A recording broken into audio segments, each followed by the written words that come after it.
మన ప్రభువైన యేసుక్రీస్తు నామమున అందరికీ ప్రైజ్ ది లార్డ్. నేడు హెబ్రోను క్యాలెండర్ వాగ్దానము 1 కొరింథీయులు రాసిన పత్రిక 14వ అధ్యాయము 15వ వచనము. కాబట్టి ఆత్మతోను ప్రార్థన చేతును, మనసుతోను ప్రార్థన చేతును, ఆత్మతోను పాడుదును, మనసుతోను పాడుదును. అపొస్తలుడైన పౌలు గారు సెలవిస్తున్నటువంటి మాటలు ఈ ఉదయకాల సమయంలో ఆత్మతోనూ ప్రార్థన చేస్తాను, మనసుతోనూ ప్రార్థన చేస్తాను, ఆత్మతోనూ పాడతాను, మనసుతోనూ పాడతాను అని అంటున్నటువంటి మాటలు మనము జ్ఞాపకం చేసుకోవాలి. ఆత్మ సంబంధమైనటువంటి జీవితము జీవిస్తున్నటువంటి బిడ్డగా కనిపిస్తూ ఉన్నాడు. ఆత్మ సంబంధమైనటువంటి వరముల నిమిత్తము జీవిస్తున్నటువంటి వాడుగా ఉన్నాడు. వాటి యందు ఆసక్తి కలిగినటువంటి వాడుగా కనిపిస్తూ ఉన్నాడు. ఆత్మీయతతో జీవించేటువంటి జీవితము తనకెంతో ఇష్టము. ఆత్మీయంగా నడవటము ఎంతో ఇష్టము. మనసు క్రీస్తు కలిగినటువంటి మనసుతో జీవించడం ఎంతో ఇష్టము. ఇక్కడ మనకు 14వ అధ్యాయం 1వ వచనంలో ఆత్మ సంబంధమైన వరములను ఆసక్తితో అపేక్షించుడి, ఆత్మ సంబంధమైనటువంటి వరములను ఆసక్తితో అపేక్షించుడి అనుభవపూర్వకంగా చెబుతున్నాడు. తను ఏదైతే అనుభవిస్తూ వచ్చినాడో, ఆత్మ సంబంధంగా ఏ విధంగా జీవిస్తూ ఉన్నాడో అది అనుభవిస్తున్నటువంటి వాడిగా కనిపిస్తూ ఉన్నాడు. మనకు రోమపత్రిక 14వ అధ్యాయంలో మనము చూస్తాము. రోమపత్రిక 8:14లో చూస్తూ ఉంటాము. ఎవరైతే ఆత్మచేత నడపబడతారో వారందరూ దేవుని కుమారులు. దేవుని ఆత్మచేత నడిపించేటువంటి జీవితం ఉండాలి. శరీర సంబంధమైనటువంటి జీవితము అది మృతము. శరీర సంబంధమైనటువంటి జీవితము అది మరణకరమైనటువంటిది. శరీర సంబంధమైనటువంటి జీవితము దేవుని యొక్క కోరికను నెరవేర్చదు. శరీర సంబంధమైనటువంటి పరిచర్య దేవుని మెప్పించలేదు. శరీర సంబంధమైనటువంటి ఈ యొక్క మన ప్రార్థన దేవునికి వినబడదు. ఆత్మ సంబంధమైనటువంటి ప్రార్థన, ఎవరైతే ఆత్మచేత నింపబడుతూ ఉంటారో, ఎవరైతే ఆత్మపూర్ణులుగా ఉంటారో, ఎవరైతే ఆత్మ వరములతో ఉంటారో, ఎవరైతే ఆత్మీయంగా నడుస్తూ ఉంటారో వారు దేవుని బిడ్డలు. ఎవరైతే ఆత్మచేత నడిపింపబడతారో వారందరూ దేవుని బిడ్డలు, నా బిడ్డలు అని స్పష్టంగా రాయబడుతూ వచ్చింది కదా. రోమపత్రిక 8వ అధ్యాయం 14వ వచనంలో దేవుని ఆత్మచేత నడిపించబడే వారముగా ఉండాలి. దేవుని మనసు చేత నడిపించబడేటువంటి వారముగా ఉండాలి. దేవుని ఆత్మను మనము ధరించుకున్నటువంటి వారముగా ఉండాలి. దేవుని మనస్సును మనము ధరించుకుని ఉన్నటువంటి వారముగా ఉండాలి. క్రీస్తుకు కలిగినటువంటి ఈ మనసును మీరును కలిగి ఉండండి అని మనకు ఫిలిప్పీలు రాసిన పత్రిక 2వ అధ్యాయంలో మనము చూస్తాము. క్రీస్తు కలిగినటువంటి మనస్సు, కాలేబు మంచి మనసు కలిగినటువంటి వాడని మనము చూస్తాము. అలాగా మన జీవిత కాలంలో ఆత్మ సంబంధమైనటువంటి వరములను అపేక్షించే వారముగా ఉండాలి. ఆసక్తితో మంచి మనసు కలిగినటువంటి వారముగా ఉండాలి. దేవుని సన్నిధిలో ఉన్నప్పుడు ఆత్మ సంబంధమైనటువంటి వరములతో మనము ఉన్నటువంటి వారముగా ఉండాలి. ఇక్కడ ఎందుకు ఈ వివరణ ఇస్తూ ఉన్నాడు అని అంటే భాషల గురించి, ప్రవచనము గురించి వివరిస్తూ ఉన్నాడు. భాషలు మాట్లాడటం వలన అది నీకు మాత్రమే ప్రయోజనము, కానీ ప్రవచించడం వలన అనేక మంది నీ దగ్గరకు వస్తారు. నీలో ఉన్నటువంటి దేవుని చూస్తారు.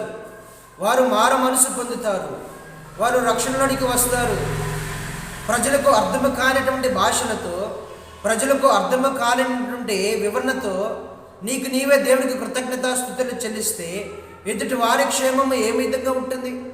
ఎదుటి వారు ఎలాగా మేలు పొందుకుంటారు? ఎదుటి వారు ఏ విధంగా క్షేమంగా అభివృద్ధి కలిగినటువంటి వారిగా ఉంటారు? ఉండలేరు. కాబట్టి ఇక్కడ ఆ వివరణ ఇస్తూ ఆత్మ సంబంధమైనటువంటి ఏదైనా సరే దానికంటే ముఖ్యంగా ప్రవచించడము ముఖ్యమని చెబుతున్నటువంటి మాటలు. ఇప్పుడు మనకు దాదాపుగా 2,000 మంది 3,000 మంది ఉన్నారనుకోండి. అనేక మంది ఇక్కడ తెలుగు ప్రజలు కూర్చున్నారు. వచ్చి వేరే భాషలో మాట్లాడుతూ ఉంటుంటే అది గలిబిలి అవుతుంది. అది గలిబిలి చెంది ఏంటి ఇలాగా వెర్రితనము కలిగినటువంటి మాటలు మాట్లాడుతూ ఉన్నాడు అని ప్రజలు అనుకుంటారంట. కానీ వీరికి వచ్చేటువంటి భాష తెలుగు అయితే ఆ తెలుగు భాష మాట్లాడితే అది ప్రయోజనకరము. అది క్షేమాభివృద్ధి కలిగించేటువంటి భాష. కాబట్టి ఇలాంటి భాష కంటే ప్రవచించడం అనేది ఎవరైనా సరే, రక్షణ ఉన్నోడైనా సరే, విశ్వాసి అయినా సరే, వారి క్షేమము పొందుకొని ఆత్మీయంగా నడిచేటువంటి ప్రభుని యేసుక్రీస్తుని స్వీకరించేటువంటి అవకాశం ఉంటుంది. విశ్వాసులు ఇంకా మేలు పొందుకునేటువంటి వారుగా ఉంటారు అని ఈ అధ్యాయంలో ఎంత చక్కగా వివరిస్తూ ఉన్నాడు అపోస్తలుడైన పౌలు గారు. కాబట్టి ఇక్కడ 14వ అధ్యాయంలో మనం చూస్తే 23వ వచనంలో, సంఘమంతా ఏకముగా కూడి అందరు భాషలతో మాట్లాడుచుండగా ఉపదేశము పొందిన వారైనను అవిశ్వాసులైనను లోపలికి వచ్చిన యెడల మీరు వెర్రి మాట్లాడుచున్నారని అనుకుందరు కదా. అయితే అందరూ ప్రవచించుచుండగా అవిశ్వాసి అయిన ఉపదేశము పొందిన వాడైనను లోపలికి వచ్చిన యెడల అందరి బోధ వలన తాను పాపినని గ్రహించి అందరి వలన విమర్శింపబడును. అప్పుడు అతడు హృదయ రహస్యములు బయలుపడును. ఇందువలన దేవుడు నిజముగా మీలో ఉన్నాడని ప్రచురం చేయును. అతడు సాగిలపడి దేవునికి నమస్కారం చేయను. కాబట్టి ఇక్కడ మనము 19వ వచనంలో చూస్తే, అయినను సంఘములో భాషతో 10,000 మాటలు పలుకుట కంటే ఇతరులకు బోధ కలుగునట్లుగా నా మనసుతో 5 మాటలు పలుకుట మేలు.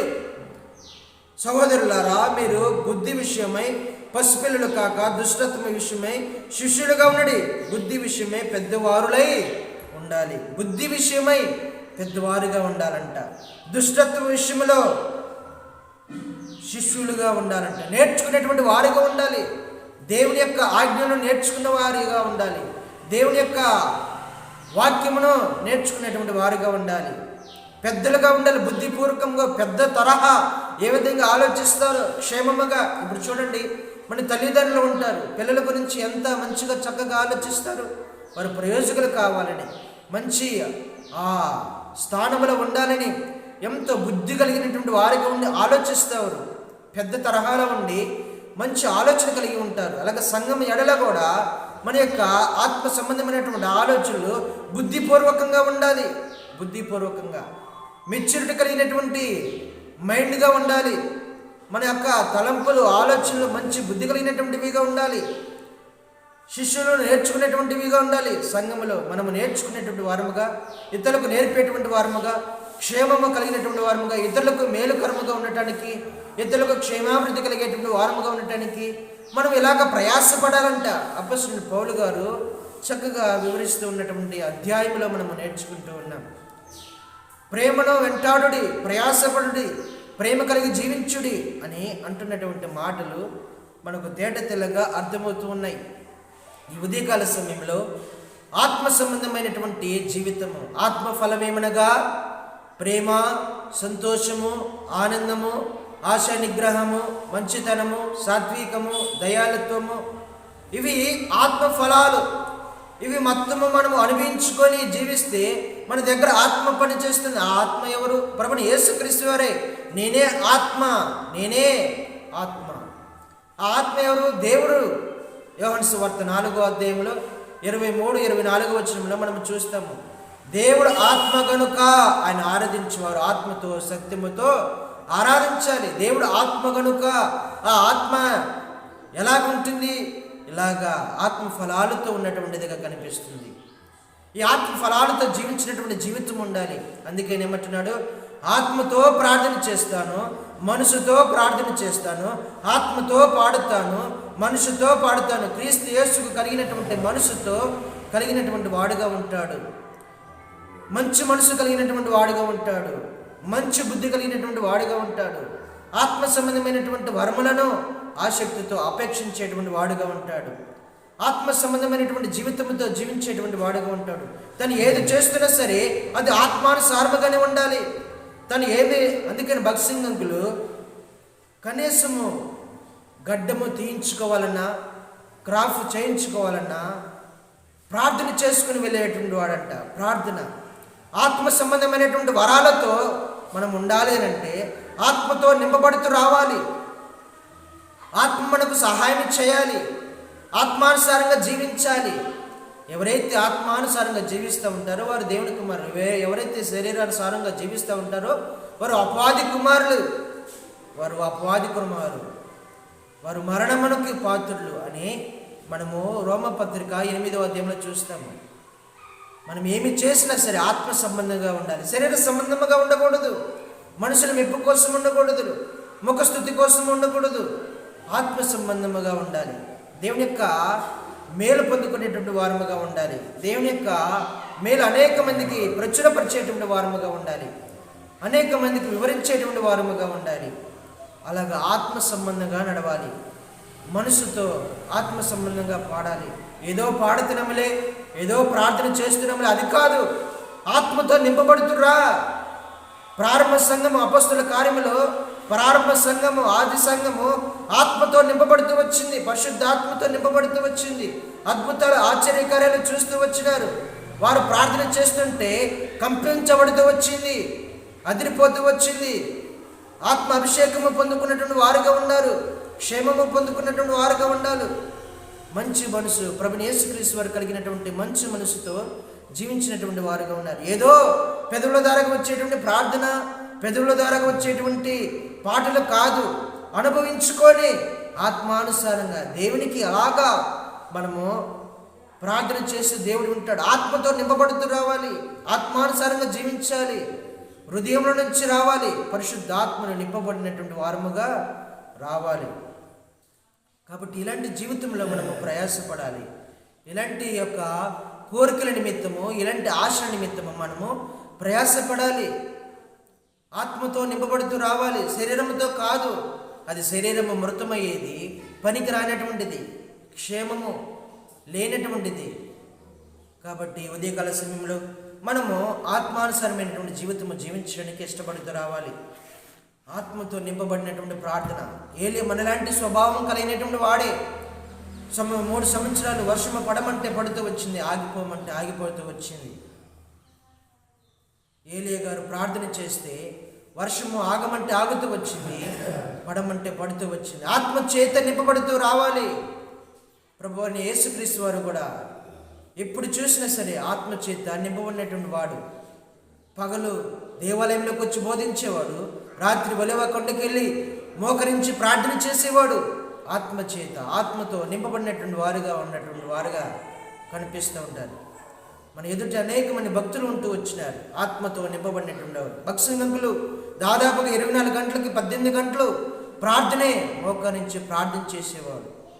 భక్సింగంకుల రూమ్ దగ్గర ఇదిగో అతడు ప్రార్థన చేయుచున్నాడు అనే పదము మనం చూస్తాం. అపొస్తలుల కార్యములు 9వ అధ్యాయంలో మనము ఆ పదము చూస్తాము, ఆ వాక్యము చూస్తాము. ఇదిగో అతడు ప్రార్థన చేయుచున్నాడు. ఆత్మ చేత నింపబడినటువంటి వారముగా ఉండాలి. ఆత్మ వరములను అపేక్షించేటువంటి వారముగా ఉండాలి. ప్రేమ కలిగి ప్రయాసపడేటువంటి వారముగా ఉండాలి. వీటన్నిటి విషయంలో వర్ధిల్లేటువంటి బిడ్డలుగా ఉండాలని దేవుడు మనతో మాట్లాడుతున్నాడు. ఇలాగ దేవుడు మనందరిని సిద్ధపరిచి నడిపించునుగాక. ప్రార్థన చేసుకుందాం. పరిశుద్ధుడా, ప్రేమగల తండ్రి, మీ పరిశుద్ధ నామాన్ని బట్టి వందనాలయ్యా. ఈ ఉదయకాల సమయంలో మాతో మాట్లాడిన ప్రతి లేఖన భాగాన్ని బట్టి వందనాలు ప్రభా. మేము కూడా అపొస్తలుడైన పౌలు గారి మాదిరిగా ప్రభా ఆత్మతో, మనస్సుతో ప్రభా ప్రార్థించే వారముగా, పాడేవారముగా, ఆత్మ సంబంధమైనటువంటి పరిచర్య, ఆత్మ సంబంధమైనటువంటి తలాంతులు, ఆత్మ సంబంధమైనటువంటి వరములతో, ఆసక్తితో మమ్మల్ని నింపుతూ రామని ప్రార్థన చేస్తూ ఉన్నాం. దేవా, సహాయం చేయండి, కృప చూపించండి. వాక్యం వినండి. ప్రతి ఒక్క కుటుంబంలో ఆత్మానుసారంగా జీవించడానికి సహాయం చేయండి. ఆత్మీయమైనటువంటి ప్రార్థన చేయడానికి కృప చూపించమని ప్రార్థన చేస్తూ ఉన్నాం. ప్రతి ఒక్క బిడ్డలను దీవించి ఆశీర్వదిస్తున్నామని ప్రార్థన చేస్తూ ప్రభువైన యేసుక్రీస్తు వారి పరిశుద్ధ నామములో ప్రార్థించి అడిగి వేడుకుంటున్నాం తండ్రి. ఆమేన్. అందరికీ ప్రైజ్ ది లార్డ్.